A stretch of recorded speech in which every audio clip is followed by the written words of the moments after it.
Halo sahabat Trigama, berjumpa lagi dengan Trigama Edutainment Channel. Kali ini kita akan membahas seri belajar yang ketiga mengenai soal-soal persiapan PPPK di tahap yang ketiga. Soal-soal ini mengacu pada FR di tahap pertama dan juga tahap kedua. Yuk kita mulai belajar bareng Trigama sebagai langkah awal untuk mempersiapkan diri menghadapi seleksi PPPK tahap 3. Langsung saja kita ke soal yang pertama. Soal pertama yaitu penulisan kata serapan yang benar terdapat dalam kalimat A. Semua perusahaan akan mengutamakan efektivitas kerja. B. Dalam menangani masalah ini perlu adanya upaya yang konkret. C. Sikap objektivitas yang dimiliki Pak Budi sangat diperlukan. D. Dokter selalu melakukan diagnosa dengan cermat kepada pasien. E. Proposal itu sudah disusun secara sistematis. Nah, yang mana nih jawabannya teman-teman? Iya, betul sekali. Jawaban yang paling benar adalah E. Proposal itu sudah disusun secara sistematis. Pembahasan. Kalimat pertama, semua perusahaan akan mengutamakan efektivitas kerja. Kata efektivitas di sini penulisan yang benar menggunakan huruf V. Seperti ini. Lalu kalimat kedua, dalam menangani masalah ini perlu adanya upaya yang konkret. Nah, kata serapan dalam kalimat kedua ini adalah kata konkret dan untuk penulisan yang baku ini menggunakan kata seperti ini. Jadi tanpa huruf G. Lalu kalimat ketiga, sikap objektivitas yang dimiliki Pak Budi sangat diperlukan. Nah, penulisan kata serapan yang benar dalam kalimat ketiga ini adalah seperti ini. Kata objektivitas menggunakan huruf J. Lalu kalimat keempat, dokter selalu melakukan diagnosis dengan cermat kepada pasien. Kata baku yang seharusnya digunakan adalah kata diagnosis, sedangkan kata diagnosa itu bukan merupakan kata baku yang benar. Lalu untuk kalimat yang kelima ini sudah benar ya untuk kata serapannya, yaitu kata sistematis dalam kalimat proposal itu sudah disusun secara sistematis. Untuk penulisannya sudah benar seperti ini. Gitu ya teman-teman. Oke, kita lanjutkan ke soal yang kedua. Hubungan simbol dan makna Pancasila yang sesuai dengan sila kelima adalah A. Melambangkan masyarakat Indonesia senang berkumpul untuk mengambil keputusan. B. Melambangkan bahwa manusia saling membutuhkan satu sama lain. C. Melambangkan kebutuhan pokok masyarakat Indonesia. D. Melambangkan salah satu sifat Tuhan yang selalu menerangi kehidupan manusia. E. Melambangkan tempat bernaung segala macam suku bangsa dan juga budaya. Jawabannya apa nih teman-teman? Iya, jawaban yang paling benar adalah C. Melambangkan kebutuhan pokok masyarakat Indonesia. Pembahasan. Untuk sila yang pertama itu dilambangkan dengan lambang bintang. Makna yang terkandung dalam simbol bintang ini yaitu Tuhan Yang Maha Esa sebagai cahaya yang selalu menerangi kehidupan manusia, seperti bintang yang selalu menerangi bumi. Lalu kita ke sila yang kedua. Sila kedua dilambangkan dengan rantai emas. Makna yang terkandung dalam simbol rantai emas ini adalah manusia saling membutuhkan satu sama lain, atau bisa dikatakan manusia itu saling ketergantungan, seperti pada rantai emas. Lalu untuk sila yang ketiga itu dilambangkan dengan pohon beringin. Makna pohon beringin ini adalah bangsa Indonesia menjadi tempat bernaung segala macam suku bangsa dan juga budaya, dan mencerminkan persatuan dan kesatuan Indonesia. Jadi diharapkan negara Indonesia ini seperti pohon beringin yang menjadi tempat bernaung atau tempat berteduh dari segala macam suku bangsa dan juga budaya yang ada di Indonesia. Lalu selanjutnya sila keempat dilambangkan dengan kepala banteng. Makna yang terkandung dalam simbol kepala banteng ini adalah masyarakat Indonesia harus berkumpul dan bermusyawarah untuk mengambil keputusan. Sila yang kelima dilambangkan dengan padi dan kapas.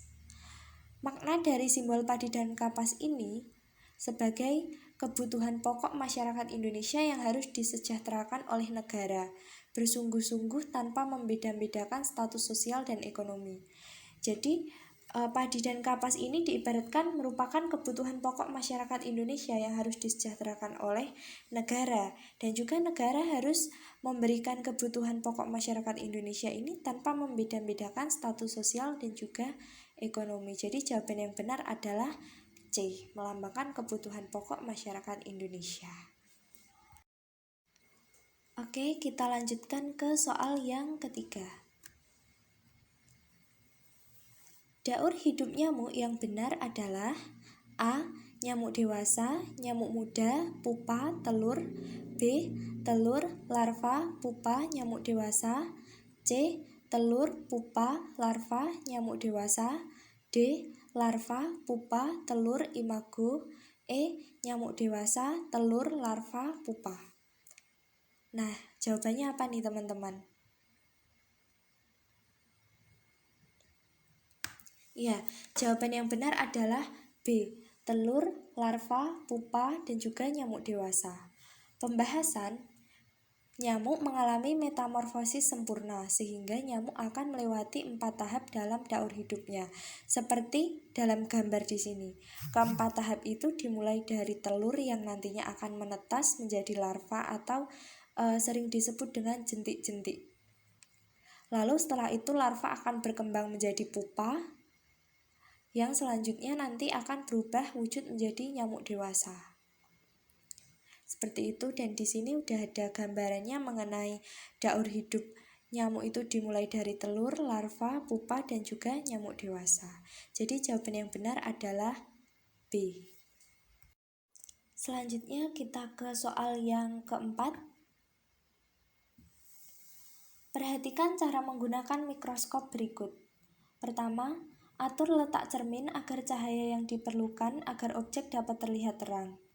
2. Gunakan skrup pemutar kasar kemudian pemutar halus agar objek bisa terlihat jelas. 3. Letakkan mikroskop di permukaan yang rata atau datar. 4. Letakkan objek yang diamati di meja mikroskop. 5. Amati objek yang akan diamati melalui lensa okuler. 6. Simpan kembali mikroskop di tempat kering dan bersih. Urutan langkah kerja yang benar pada penggunaan mikroskop yang benar adalah A. 3, 4, 1, 2, 5, 6. B. 4, 3, 1, 5, 2, 6. C. 3, 4, 2, 1, 5, 6. D. 3, 4, 1, 5, 2, 6. E. 3, 4, 1, 2, 5, 6. Jawabannya yang mana nih teman-teman? Betul sekali, jawaban yang paling benar adalah D. 3, 4, 1, 5, 2, 6. Pembahasan, langkah-langkah menggunakan mikroskop. Ini yang benar ya, mulai dari yang pertama sampai yang keenam. Yang pertama, letakkan mikroskop di permukaan yang rata atau datar. Yang kedua, letakkan objek yang diamati di meja mikroskop. 3. Atur letak cermin agar cahaya yang diperlukan untuk mengamati objek dapat terlihat terang. 4. Amati objek yang akan diamati melalui lensa okuler. 5. Gunakan skrup pemutar kasar kemudian pemutar halus agar objek bisa terlihat jelas. 6. Simpan kembali mikroskop di tempat kering dan basah. Jadi jawaban yang benar adalah D. Urutannya yaitu 3, 4, 1, 5, 2, 6.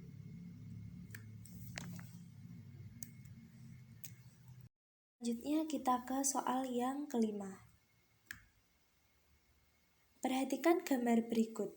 Fungsi organ yang ditunjukkan huruf D adalah A. Menetralkan racun. B. Menghasilkan enzim lipase untuk pencernaan. C. Menyerap kelebihan kadar air pada feses. D. Menyerap sari-sari makanan. E. Menyerap racun dalam tubuh. Yang mana nih jawabannya teman-teman? Ya, jawaban yang benar adalah yang D, menyerap sari-sari makanan. Jadi yang ditunjukkan oleh huruf D ini merupakan gambar usus halus. Nah, usus halus itu di dalam usus besar ini. Usus halus itu adalah bagian dari usus tempat 90% pencernaan dan penyerapan makanan terjadi. Jadi 90% pencernaan dan penyerapan makanan itu terjadi di sini. Lalu 10% lainnya itu terjadi di usus besar dan juga di perut. Nah, fungsi utama usus halus yaitu adalah penyerapan nutrisi dan mineral dari makanan seperti lemak, protein, karbohidrat, vitamin, mineral yang nantinya akan diteruskan atau dialirkan ke dalam darah. Ya, dan terima kasih kepada teman-teman yang sudah mau belajar bareng Trigama Edutainment di seri yang ketiga ini. Jangan lupa subscribe, like, komen, dan share video ini. Semangat berjuang bagi teman-teman pejuang PPPK. Selalu aktifkan tombol loncengnya karena Trigama Edutainment akan selalu mendampingi dan menemani teman-teman dalam belajar mempersiapkan seleksi PPPK tahap 3. Sampai jumpa di video selanjutnya.